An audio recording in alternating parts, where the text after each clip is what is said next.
भारत दशकों से अपनी नौसैनिक जहाज निर्माण क्षमताओं को सुधारने के लिए दबाव में रहा है। अब और 13 साल के लंबे इंतजार के बाद इस क्षेत्रीय महाशक्ति ने आखिरकार अपना पहला स्वदेशी रूप से निर्मित विमानवाहक पोत आईएनएस विक्रांत पेश कर दिया है। क्या आईएनएस विक्रांत वाकई अच्छा है? कुछ हद तक। इसका डिजाइन, क्षमताएं, ताकत और कमियां, यहां तक कि इस परियोजना का प्रबंधन भी बिल्कुल वैसा ही है जैसा आप एक ऐसे देश से उम्मीद करेंगे जो अपना पहला विमानवाहक पोत बना रहा है। हालांकि यह न तो वैश्विक शक्ति प्रदर्शन के लिए पर्याप्त बड़ा है और न ही इसमें कोई पहले कभी न देखी गई तकनीक है, फिर भी विशेषज्ञों ने इसे देश के लिए एक महत्वपूर्ण उपलब्धि बताया है। यह विमानवाहक पोत दिखाता है कि भारत अब बड़े हथियार खुद डिजाइन और तैयार कर सकता है, जो आज और भी अहम है। आधुनिक भारतीय नौसेना का इतिहास संक्षिप्त है। लंबे समय तक यह जहाज, हथियार, नेतृत्व और प्रशिक्षण के लिए रॉयल नेवी पर निर्भर रही। असल में इसमें 1962 तक लग गया, यानी स्वतंत्रता के 15 साल बाद। भारतीय नौसेना से अंतिम ब्रिटिश अधिकारी के जाने पर यह सेवा पूरी तरह भारतीय बन गई। तब से भारतीय नौसेना ने कई बार अपनी क्षमता साबित की और 20वीं सदी के बाद सक्रिय रही। 1961 में गोवा मुक्ति के समय इसने पुर्तगाली नौसेना को हराया और 10 साल बाद भारत पाक युद्ध में पाकिस्तान की नौसेना को तबाह किया। सक्रिय युद्ध के अलावा नौसेना ने क्षेत्र में अशांति के समय एक निवारक शक्ति के रूप में भी महत्वपूर्ण भूमिका निभाई। उदाहरण के लिए 1986 में इसने सेशेल्स में तख्तापलट की कोशिश को नाकाम किया और 1988 में मालदीव में भी यही दोहराया। नौसेना की एक अक्सर अनदेखी की जाने वाली भूमिका मानवीय राहत की है। 2004 में विनाशकारी हिंद महासागर सुनामी के बाद भारत ने सबसे बड़ा नौसैनिक आपदा राहत अभियान शुरू किया था। दशकों के युद्ध, प्रतिरोध और मानवीय कार्यों के दौरान भारत के जहाजों की स्थिति कभी नहीं बदली। हर युग में जहाजों को तकनीकी रूप से आधुनिक बनाना जरूरी था। वे हर दशक में एक दशक पीछे रहे। यही कहानी बार बार दोहराई गई। 21वीं सदी की शुरुआत तक भारतीय नौसेना के अधिकांश जहाज रॉयल नेवी या सोवियत जहाज थे, क्योंकि भारत की जहाज निर्माण क्षमता कमजोर थी। देश के स्वतंत्र इतिहास के अधिकांश हिस्से में भले ही उन्होंने छोटे जहाजों को स्वतंत्र रूप से डिजाइन और विकसित किया, लेकिन घरेलू रूप से निर्मित विमानवाहक पोत भारत के स्वतंत्र इतिहास के अधिकांश हिस्से में सिर्फ एक दूर का सपना ही थे। यह तब तक था जब तक 21वीं सदी नहीं आ गई, जब भारत के नेतृत्व ने यह महसूस किया कि अब भारत के लिए खुद को बदलने का समय आ गया है। एक ऐसी नौसैनिक शक्ति से जो चीजें खरीदती थी, एक ऐसी नौसैनिक शक्ति बनने की ओर जो अपनी पूरी नौसेना की योजना बनाने, डिजाइन करने और उत्पादन करने में सक्षम है, पूरी तरह से स्वदेशी रूप से। इस संदर्भ में पहला बड़ा प्रोजेक्ट था आईएनएस विक्रांत का स्वागत और डिजाइन। 90 के दशक में भारतीय नौसेना को आधुनिक लड़ाकू विमानों के लिए नया एयरक्राफ्ट कैरियर चाहिए था। तब सी एरिया फ्लीट पुरानी हो गई थी और उसे अपग्रेड किया जाना था। मिकोयान मिग-29 के जैसे नए विमानों में vertical take on and landing की क्षमता नहीं है, इसलिए अब बड़े कैरियर प्लेटफॉर्म की जरूरत थी। इस एयरक्राफ्ट कैरियर के विकास को 1999 में रक्षा मंत्री जॉर्ज फर्नांडीज ने मंजूरी दी थी। इस कैरियर का नाम आईएनएस विक्रांत रखा गया, जिसका संस्कृत अर्थ साहसी है। नया कैरियर विक्रांत श्रेणी के एयरक्राफ्ट कैरियर्स का पहला जहाज होगा। 3 कैरियर वाले बेड़े में हर समुद्री तट पर एक कैरियर बैटल ग्रुप तैनात होगा और तीसरा रिजर्व में रहेगा। यह भारत को उसके हर तरफ लगातार सुरक्षा प्रदान करेगा, संकट के समय में एक मानवीय मंच देगा और देश के आर्थिक हितों और यातायात की सुरक्षा करेगा। भारत के लिए यह अहम था कि विक्रांत पहला स्वदेशी एयरक्राफ्ट कैरियर बने। भारतीय नौसेना के वॉरशिप डिजाइन ब्यूरो ने इसे डिजाइन किया और कोचीन शिपयार्ड ने बनाया। पहले भारत ने जो एयरक्राफ्ट कैरियर इस्तेमाल किए वे भारतीय नहीं थे। पहला आईएनएस विक्रांत, जो देश का पहला एयरक्राफ्ट कैरियर था और जिसके नाम पर नए विक्रांत का नाम रखा गया, असल में एचएमएस हरक्यूलिस था। दूसरे विश्व युद्ध के दौर में इसे बनाया गया था और भारत की जरूरतों को पूरा करने के लिए इसे फिर से तैयार किया गया था। आईएनएस विक्रांत, जिसका संस्कृत में अर्थ है विशाल, की कहानी भी कुछ ऐसी ही है, क्योंकि वह असल में एचएमएस हर्मीस था, जिसे आधुनिक बनाया गया। सोवियत संघ के पतन और रूस के आर्थिक संकट के कारण भारत ने 2004 में एडमिरल गोर्शकोव खरीदा, जिसे बाद में आईएनएस विक्रमादित्य बनाया गया। यह विमानवाहक पोत जल्द ही नौसेना का सबसे अहम जहाज बना और मोर्चा संभालने वाला आईएनएस विक्रांत के लिए इंजीनियरिंग आधार बना। दोनों जहाजों में कई समानताएं हैं। विक्रमादित्य भी कई दुर्भाग्यपूर्ण घटनाओं से गुजरा है, जैसे 2012 में समुद्री परीक्षण के दौरान एक इंजन बंद हो गया और जहाज रुक गया। 4 साल बाद जहाज पर गैस रिसाव से 2 नाविक मरे। 3 साल बाद आग में एक अधिकारी की मौत हुई। 2022 में 2 और आग लगी। जहाज पर बार बार होने वाली तकनीकी खराबियों की ओर इशारा करते हुए और भी महत्वपूर्ण बात यह है कि लगातार बनी रहने वाली समस्याएं यह दिखाती हैं कि विक्रमादित्य भारत का प्रमुख युद्धपोत बनने के लिए पर्याप्त विश्वसनीय नहीं है। आईएनएस विक्रांत को जल्दी आना चाहिए था। आईएनएस विक्रांत का वजन पहले 32,000 टन था, बाद में बड़े विमानों के लिए 37,500 टन कर दिया गया। अंतिम डिजाइन का वजन 45,000 टन तक बढ़ाया गया। विक्रांत की अंतिम माप 262 मीटर या 860 फीट लंबाई, 62 मीटर या 203 फीट चौड़ाई और 59 मीटर या 194 फीट ऊंचाई है। विक्रांत को मिड साइज कैरियर बनाते हुए इसे आईएनएस विक्रमादित्य जैसी श्रेणी में रखा गया है। दोनों की लंबाई और वजन लगभग समान है। भारतीय कैरियर्स दुनिया के सबसे बड़े एयरक्राफ्ट कैरियर्स में 8वें और 9वें स्थान पर है। आईएनएस विक्रांत में स्टोबार डिजाइन है, जिसका अर्थ है short take on off barrier assisted recovery. इसका अर्थ है कि विमान जहाज के डेक से बिना लॉन्चर रनवे की तरह उड़ सकते हैं। विमान को उतरने पर जल्दी धीमा करने के लिए अरेस्टिंग गियर चाहिए। यह चाहिए जहाज सभी नौसैनिक विमानों के लॉन्च और लैंडिंग के लिए प्लेटफॉर्म है, जबकि वाइटर कॉन्फ़िगरेशन सिर्फ छोटे या vertical take on off landing की अनुमति देता है। टेक ऑन ऑफ में मदद के लिए विक्रांत में 14 डिग्री का स्की जंप रैंप है। विक्रांत आंशिक रूप से विक्रमादित्य पर आधारित था, लेकिन 2000 के दशक में भारतीय इंजीनियरों द्वारा इसे आधुनिक बनाते समय पुराना जहाज बूढ़ा दिखने लगा और उन अनुभवों के आधार पर मुख्य सुधार विक्रांत में लागू किए गए। उदाहरण के लिए, हालांकि विक्रमादित्य नाममात्र रूप से दोनों में बड़ा है, लेकिन विक्रांत में बड़ा फ्लाइट डेक है क्योंकि उसका ब्रिज कम जगह घेरता है। फ्लाइट डेक पर 12 फाइटर जेट, 6 हेलीकॉप्टर तेजी से टेक ऑन ऑफ कर सकते हैं और लैंडिंग में मदद के लिए 3 अरेस्टिंग गियर लगे हैं। इन सभी 20 विमानों को हैंगर में रखा जाता है, जो फ्लाइट डेक से 5 डेक नीचे है। इन्हें 2 विशाल 30 टन क्षमता वाली लिफ्टों से फ्लाइट डेक तक ले जाया जाता है, जो आईएनएस की तुलना में ज्यादा एडवांस्ड है। विक्रमादित्य में उस समय की तकनीक के कारण केवल एक लिफ्ट है, जो फ्लाइट डेक के बीचों बीच है, जिससे सभी फ्लाइट ऑपरेशंस रोकने पड़ते हैं। लिफ्ट संचालन के समय विक्रांत की लिफ्टें साइड में लगाई जाती हैं ताकि फ्लाइट डेक का काम बिना रुकावट जारी रहे। विक्रांत अभी मिग-29 के समेत कई विमान संचालित करता है। 26 राफेल एम बर्ड्स का ऑर्डर दिया गया है और भारतीय नौसेना HAL twin engine deck based fighter भी बना रही है। रोटरी विंग विमान जैसे सी हॉक, मरीन ब्लैक हॉक का वेरिएंट और कामोक का समय के साथ विक्रांत पर तैनात होते हैं। भारत विक्रांत से मिग-29 हटाने की योजना बना रहा है क्योंकि यह भारी है और जहाज पर दबाव डालता है, जबकि विक्रांत प्लेटफॉर्म लॉन्च नहीं कर रहा और मिग्स को जो एकमात्र सहायता मिलती है वह है एक स्की रैंप।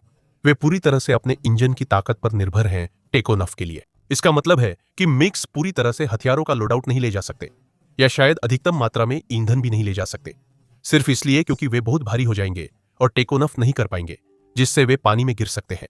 भारत को मिग्स को लेकर रूस पर निर्भरता की समस्या है क्योंकि मिग्स भारतीय नहीं है। भारत स्पेयर पार्ट्स और मेंटेनेंस के लिए रूस पर निर्भर है। 2016 की रिपोर्ट के अनुसार भारतीय मिग्स की सर्विसेबिलिटी केवल 37% थी और कभी पूरी फ्लीट की उपलब्धता दर 15% तक गिर गई थी, जब देश के पास सिर्फ 45 मिग्स थे। इससे पायलटों को क्वालिफाई करने के लिए मुश्किल से ही पर्याप्त ऑपरेशनल एयरक्राफ्ट बचते हैं। उन्हें किसी कैरियर के साथ तैनात करना तो दूर की बात है। हालात और भी खराब करने वाली बात यह है कि 2018 से अब तक भारत के कम से कम 5 मिग्स क्रैश हो चुके हैं, जिसका मतलब या तो भारत अपने कुछ 29 के का गंभीर रूप से गलत इस्तेमाल कर रहा है, वे नो फ्लाई स्टेट में हैं, या शायद दोनों ही बातें सही हैं। जो भी मामला हो, सीमित संख्या में एयरक्राफ्ट होने का मतलब है कि भारत के कैरियर्स एक साथ आक्रामक और रक्षात्मक ऑपरेशन नहीं कर सकते। विक्रांत में ज्यादा ताकत नहीं है, खासकर जब तक उसमें मिग्स तैनात हैं। अभी कितने भारतीय मिग्स ऑपरेशनल हैं, इसकी सही संख्या किसी को नहीं पता। योजना है कि मिग-29 के को 2030 से आने वाले 26 राफाल से बदला जाए, जबकि एचएएल टीडीबीएफ संभवतः 2038 तक नहीं आएगा। राफाल विक्रांत के लिए मिग-29 के से बेहतर है क्योंकि यह छोटा और हल्का है, लेकिन भारतीय नौसेना के लिए पूरी तरह उपयुक्त नहीं, केवल ठीक ठाक है। आने वाले राफाल को समायोजित करने के लिए लिफ्ट्स में नए बदलाव करने होंगे। विमान को हैंगर से फ्लाइट डेक तक ले जाना कठिन होगा क्योंकि हर बार विंग पाइलॉन हटाने होंगे। Bharat Hindustan aeronautics limited twin engine deck based fighter के सफल विकास पर बड़ा दाम लगा रहा है, जो स्वदेशी डिजाइन का मल्टी रोल कॉम्बैट एयरक्राफ्ट होगा। यह फैसला वैसे ही लिया गया था जैसे स्वदेशी एयरक्राफ्ट कैरियर बनाने का। भारत अब सैन्य उपकरण खरीदने के बजाय खुद बनाना चाहता है ताकि वह बड़े देशों की श्रेणी में आ सके, जैसा कि इस वीडियो में कई बार दिखेगा। हम पहले भी यह देख चुके हैं। हेलीकॉप्टर भी अहम भूमिका निभाते हैं, हालांकि वे मिग-29 के जैसे खतरनाक नहीं। सीहॉक पनडुब्बी और सतह रोधी युद्ध करता है, जबकि कामोव का एक्स हवाई चेतावनी देता है। भारत को प्रारंभिक हवाई चेतावनी के लिए हेलीकॉप्टर इस्तेमाल करना बताता है कि स्थिति खास नहीं है। यह फिर उसी स्टोबर डिजाइन की ओर लौटता है, जहां टेकोनॉफ में सिर्फ जंप रैंप मदद करता है। फिक्स्ड विंग हवाई चेतावनी विमान जैसे E-2 हॉकी भारी डिजाइन है, जो कैरियर डेक से अपनी शक्ति से उड़ान नहीं भर सकते।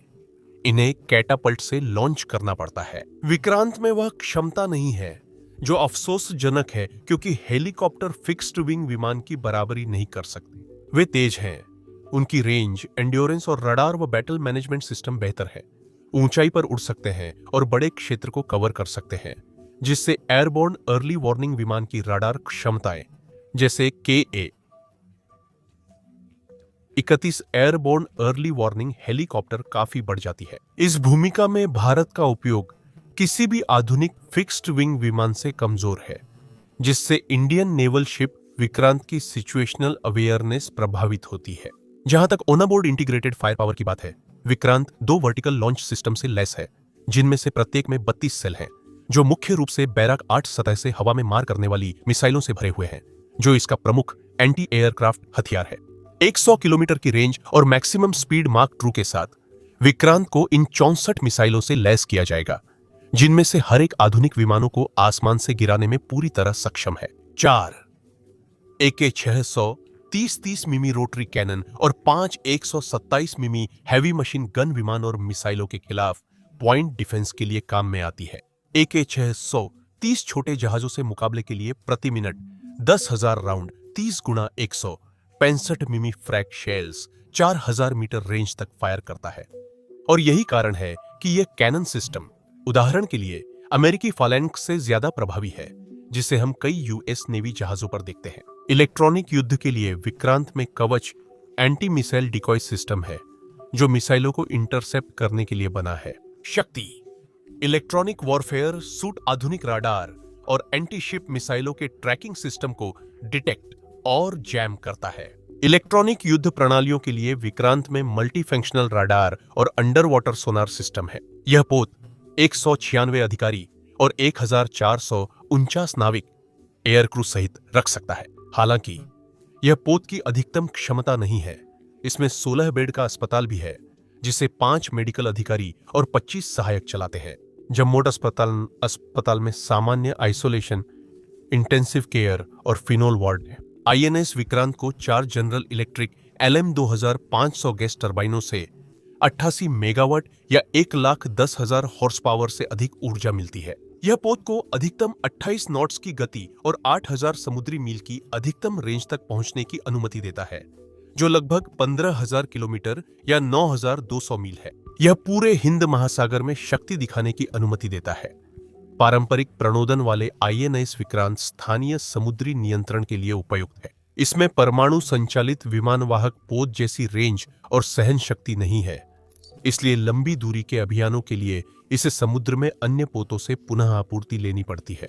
हालांकि परियोजना का मकसद वैश्विक शक्ति दिखाना नहीं, बल्कि देश में कार्यात्मक विमान वाहक पोत का डिजाइन और निर्माण करना था। विक्रांत को भारत का इंजीनियरिंग चमत्कार और अब तक का सबसे बड़ा जहाज कहा गया।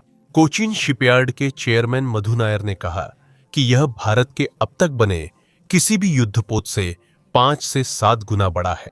इस डिजाइन को सच करने के लिए 23,000 टन स्टील, 2,500 किमी केबल, 150 किमी पाइपिंग और 2,000 से ज्यादा वाल्व लगे। हालांकि इसे बनने में काफी समय लगा, जबकि योजना थी कि आईएनएस विक्रांत 2016 में सेवा में आ जाता। इस परियोजना में संसाधनों की कमी और जरूरी हिस्सों की डिलीवरी में देरी के कारण काफी देर हुई।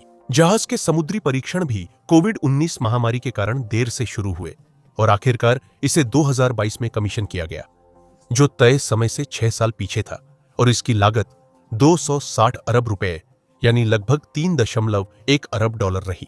असल में यह कीमत ज्यादा नहीं है, क्योंकि अधिकतर एयरक्राफ्ट कैरियर इससे बहुत महंगे होते हैं। हालांकि समय की देरी की भरपाई पैसे से नहीं हो सकती। तकनीक युद्ध जिताती है। इंडियन नेवल शिप विक्रांत जैसी देरी इसे अप्रचलन के खतरे में डालती है। यह बात साफ दिखती है जब विक्रांत की तुलना दूसरे जहाजों से होती है।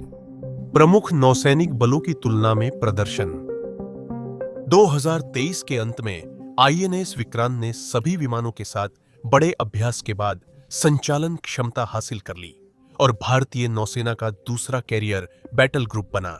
विक्रांत कई सैन्य प्रदर्शन करेगा, लेकिन इसकी पहली असली परीक्षा ट्रोपेक्स 2025 अभ्यास के बाद आई, जब एमवी हिलान स्टार ने मेडिवैक मांगा। यह बल्क कैरियर गोवा से 230 समुद्री मील पश्चिम था और 300 चालक दल को विक्रांत के सीकिंग हेलीकॉप्टर से आईएनएस हंसा पहुंचाया गया, जिससे जहाज का पहला असली मिशन पूरा हुआ। इसके बाद विक्रांत भारत पाकिस्तान गतिरोध में अहम भूमिका निभाएगा। विमानवाहक पोत को ऑपरेशन सिंडोर में अरब सागर में 8 युद्धपोतों के साथ कैरियर बैटल ग्रुप की अगुवाई के लिए तैनात किया गया। बैटल ग्रुप ने रणनीतिक स्थान पर मोर्चा संभालकर हमला करने की तैयारी की। कराची समेत कई पाकिस्तानी ठिकानों पर हमला हुआ, जिससे उनकी नौसेना और वायुसेना रक्षात्मक हो गई। मिग-29 के ने पाकिस्तानी हवाई बेड़े पर दबाव बनाए रखा और एक को पाकिस्तानी राजसी ईगल रोकने भेजा गया। हालांकि विक्रांत की तुलना चीनी विरोधियों से करना ज्यादा महत्वपूर्ण है। भारत ने साबित कर दिया है कि वह स्वदेशी एयरक्राफ्ट कैरियर डिजाइन और बना सकता है, जो उसकी सैन्य उत्पादन में बड़ी उपलब्धि है।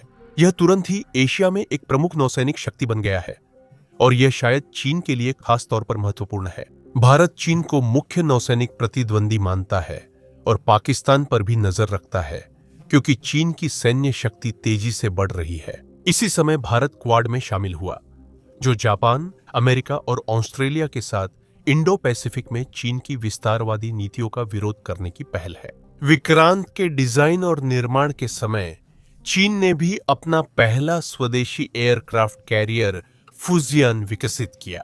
2025 के अंत में सेवा में आए फुजियान के सामने विक्रांत मछली पकड़ने वाली नाव जैसा लगता है। यह 85,000 टन भारी, 316 मीटर लंबा और 76 मीटर चौड़ा है। यह अधिक विमान ले जा सकता है और भले ही सटीक संख्या अज्ञात है, लेकिन यह निश्चित रूप से 50 से अधिक है। फुजियान इलेक्ट्रोमैग्नेटिक कैटापल्ट्स पर निर्भर करता है, जो सबसे उन्नत विमान लॉन्च तरीका है, और सिर्फ फुजियान व यूएसएस जेराल्ड आर फोर्ड पर है।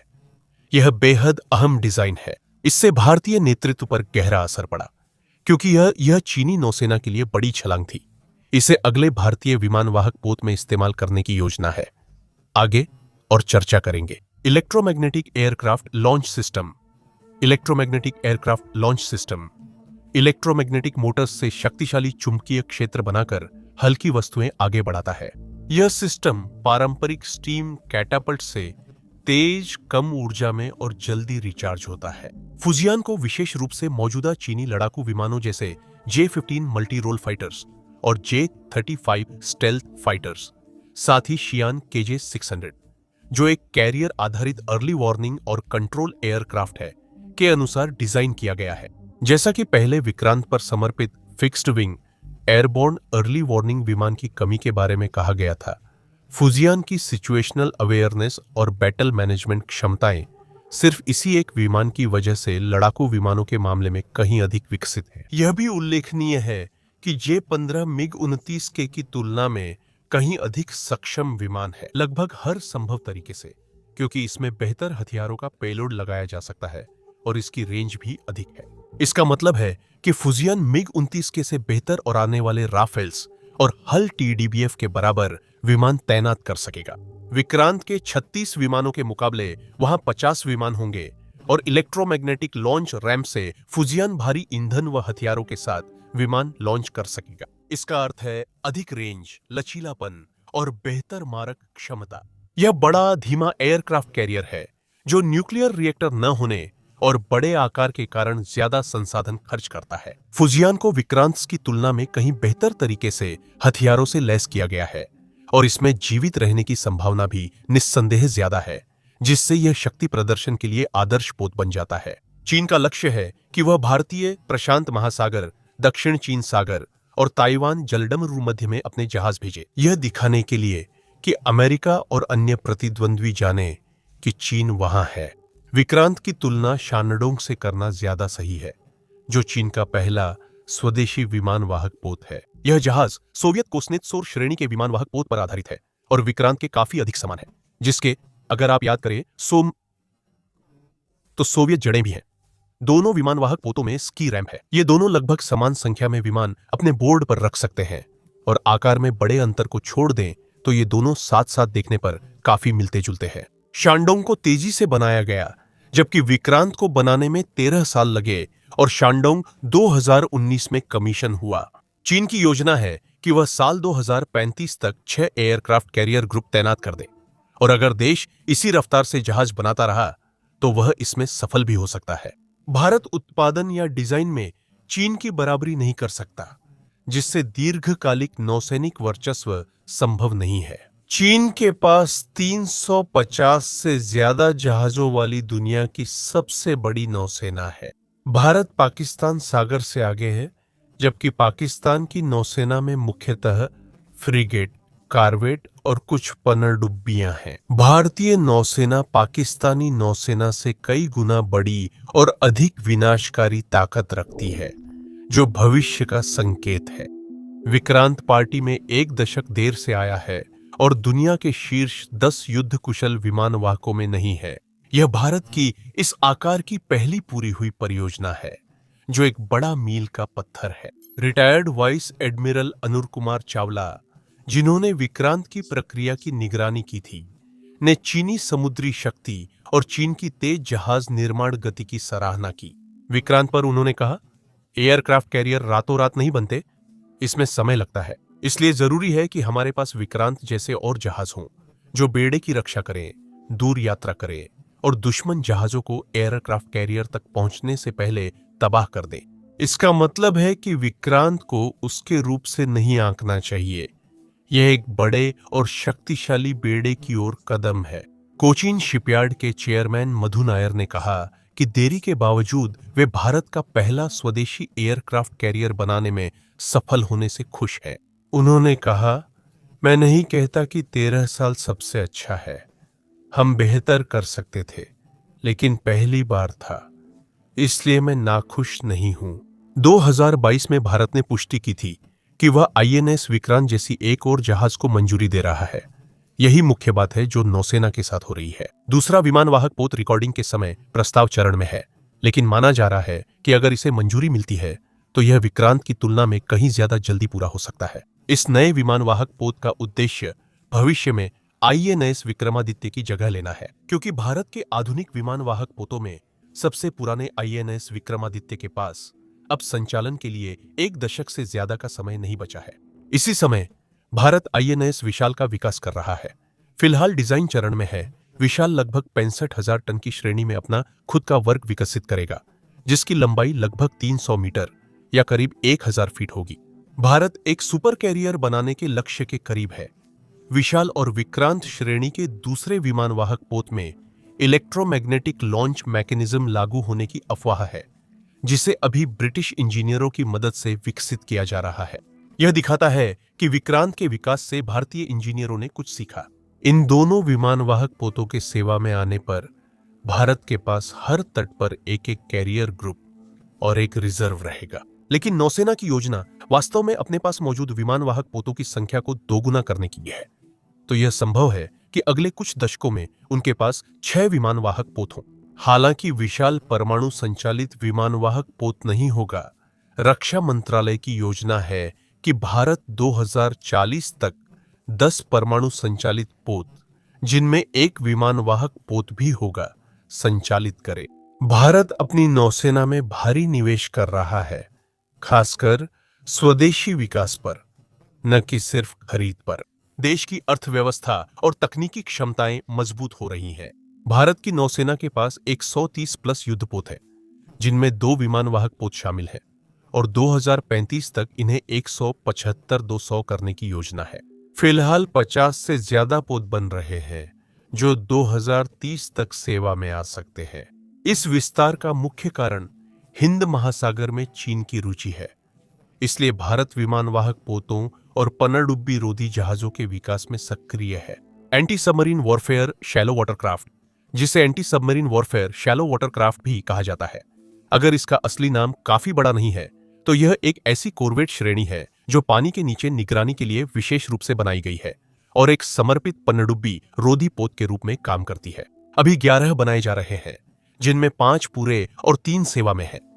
साथ ही भारत अगली पीढ़ी के पहले मिसाइल पोत का निर्माण कर रहा है। इनमें से 6 की योजना है। इन्हें ब्रह्मोस जैसी एंटी शिप C2 लैंड मिसाइलों से लैस करना लक्ष्य है। जहां जहाज स्टील्थ फीचर्स अपनाएगा, वहीं 8 एंटी सतह युद्ध कारवेट्स के बेड़े को भी मंजूरी मिली है, जिनमें हर जहाज की कीमत $0.5 अरब है। भारत ने स्टील्थ गाइडेड मिसाइल फ्रिगेट्स विकसित किए हैं।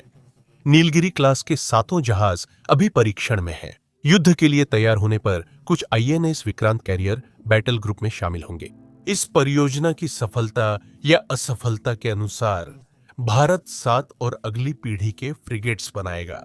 यह उसी सिद्धांत का पालन करता है जिसे भारत ने अपने विध्वंसकों के साथ स्थापित किया था, जब विशाखापट्टनम क्लास के अंतिम विध्वंसक को 2025 की शुरुआत में कमीशन किया गया था।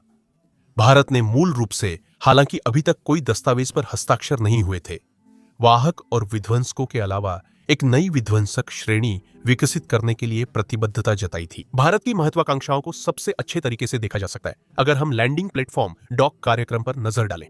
ये पोत उभयचर युद्ध के लिए समर्पित हैं और चीनी टाइप 76 जैसे मेगा प्रोजेक्ट्स से ज्यादा अलग नहीं है। भारत फिलहाल सिर्फ एक जहाज INS चालाश्वा का संचालन करता है, जो पहले USS ट्रेंटन था और 2007 में अमेरिका ने बेचा था।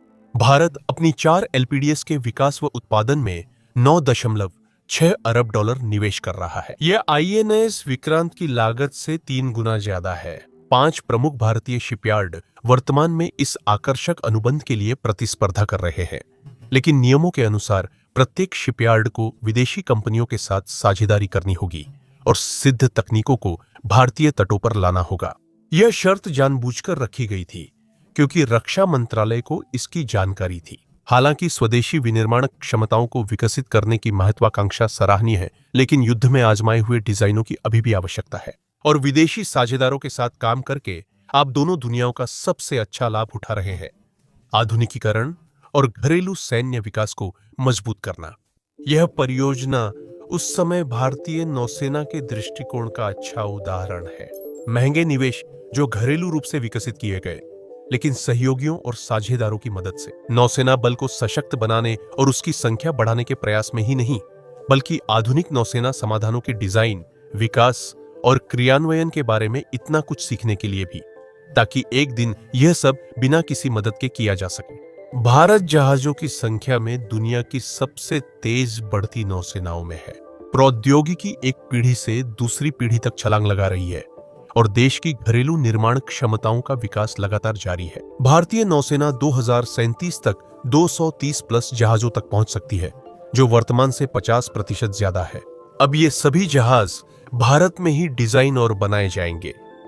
हालांकि विक्रांत का वैश्विक प्रभाव कम रहा है। विमानवाहक पोत और इसका विकास, जिसमें इसकी कई देरी और गलतियां शामिल हैं, इस विशाल परियोजना के लिए सभी बेहद महत्वपूर्ण साबित हो रहे हैं। भारत की आधुनिक सैन्य उत्पादन क्षमताओं में प्रमुख सैन्य उपकरणों का निर्माण अब पहले से ज्यादा अहम हो गया है।